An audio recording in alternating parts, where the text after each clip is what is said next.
Okay, we ran into a jetting problem. I went too far on this one. I went to 180.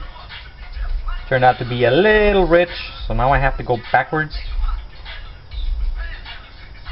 I'm gonna turn this one into. See, I'm gonna use this drill right here.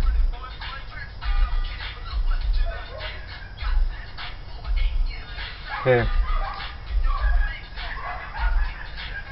About 165, 66, somewhere in there. So we're going to drill this out to that size, but first we have to bring this bad boy back down.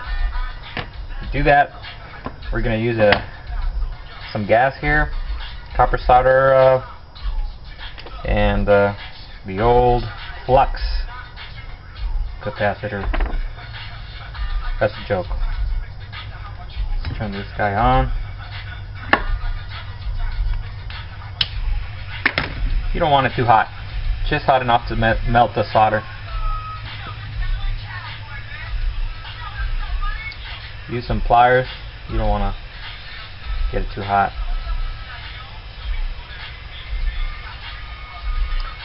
I like to solder from the side where the screwdriver goes. Then after I solder it, go back, use a utility knife or an X-Acto knife and cut the little groove for the screwdriver. It's a lot easier because it's very difficult to remove the solder from the threads, so you don't want to get this on the threads. That's a big no-no. Okay, so what we're gonna do, get some flux in there.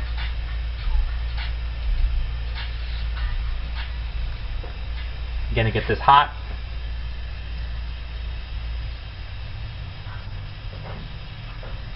Notice I'm just kind of just dancing with this, not leaving it there for a long period.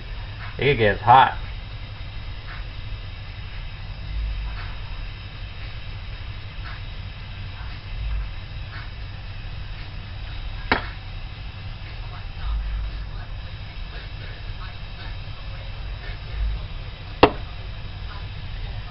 If you put too much, you can just get it hot and you go slap and the solder will just fall out.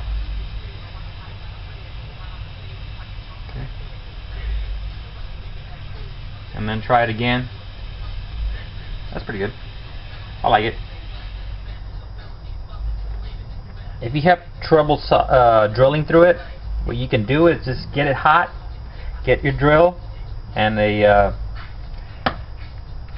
one of these guys, and just drill it while it's hot, and then it'll cool down. As it's cooling down, it'll tighten up and you'll have a perfect size matching your drill size. Okay, let it cool down. I don't get burnt. Okay, we're ready to drill it out. I don't know if you can see that. You got enough solder out there in there to coat the sides.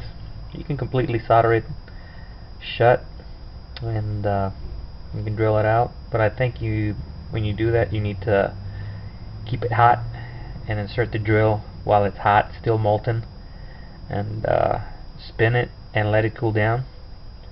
And as that's cooling down, it'll tighten up on the drill and you'll have a perfect size. Like this one, you can still see the little hole, so it'll make it easier to drill out. You might need to hold it down with pliers because it's kind of hard to hold it with your fingers. Oops, not too fast. There you go. That's it.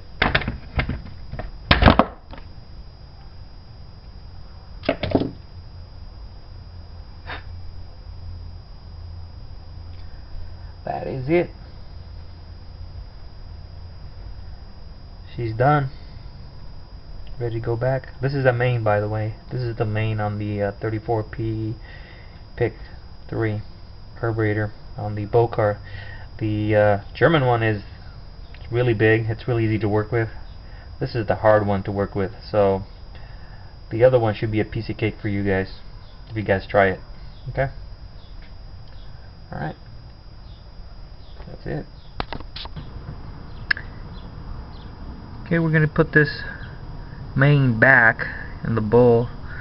See, notice I haven't disassembled the carburetor. I haven't really done anything other than just get the coil out of the way and remove the magnetic sensor that'll be in your way. Anyways, all you do is just insert it using a toothpick. You can also remove it this way. Use a toothpick. Once you loosen it with a screwdriver, you can use a toothpick and it'll come right out. Okay, we've got the threads started. Now we're gonna use the real screwdriver.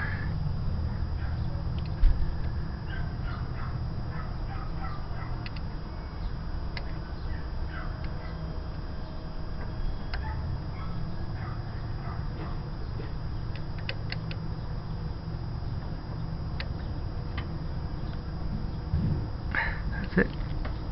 So all there's to it. Just button it up and ready to run.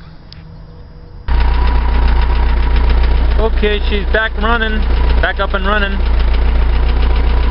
She sounds good, but we won't know if we got the main right until we go for a drive. So, but anyway, let's see how it sounds.